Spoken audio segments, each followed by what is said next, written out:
Hi friends, நம்ம வந்து இன்றைக்கி கிழங்கு மீன் எப்படி கறி வைக்கலாம் அப்படின்னு சொல்லி பார்க்க போகிறோம்.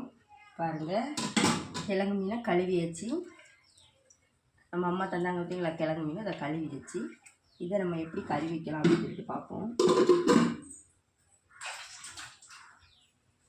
ஃபஸ்ட்டு பாருங்கள், தேங்காய், அதுக்கப்புறமா கொஞ்சம் கருவேப்பிலை. சரியா ஃப்ரெண்ட்ஸ், கருவேப்பிலை, சின்ன உள்ளி, அதுக்கப்புறமா பூண்டு, இது அவ்வளவும். அதுக்கப்புறமா மஞ்சள் பொடி, ஜீரகம்,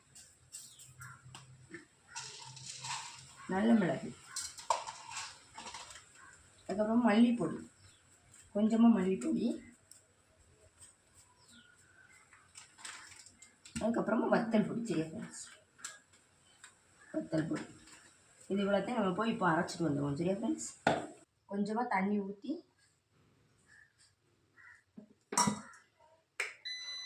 நம்ம அரைச்சி பாருங்கள், நம்ம அரைச்சாச்சு. சரியா ஃப்ரெண்ட்ஸ், பார்த்தீங்களா, இந்த மாதிரி பதத்துக்கு அரைச்சி எடுத்தாச்சு. மசாலையை நம்ம உள்ளாடி ஊற்றி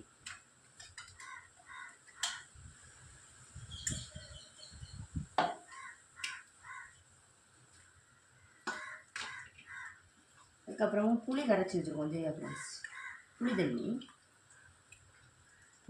ஊற்றிடுவோம். அதுக்கப்புறமா மிக்ஸி ஜாரில் இருக்கிறத கொஞ்சம் கழுவி ஊற்றி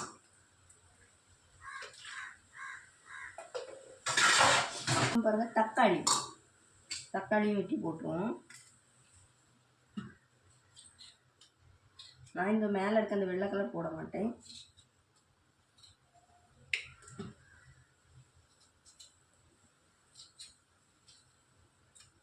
அதுக்கப்புறமா பாருங்கள், முருங்கைக்காய்,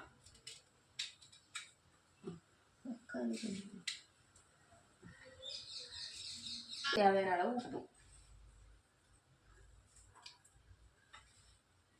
தேவையான அளவு உப்பும் போட்டு கலக்கிடுவோம். சரியா ஃப்ரெண்ட்ஸ், பாருங்கள், கிழங்கு மீன் கறி ரெடி ஆயிடுச்சிருக்கு. மேலே கருவேப்பிலையை தூவி இறக்கிடுவோம். சரியா ஃப்ரெண்ட்ஸ், நம்ம வீட்டில் பாருங்கள், இவ்வளோ தான் சாப்பாடு. இது எப்படி இருக்குதுன்னு சொல்லிட்டு நான் உங்களுக்கு சொல்கிறேன். பாருங்கள், கீரை எடுத்து,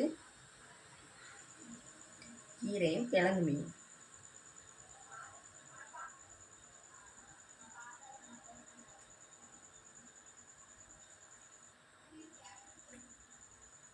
சூப்பராக இருக்குது. சரியா ஃப்ரெண்ட்ஸ், இந்த வீடியோ உங்களுக்கு பிடிச்சிருந்தா லைக் பண்ணுங்கள், கமெண்ட் பண்ணுங்கள், சப்ஸ்கிரைப் பண்ணுங்கள்.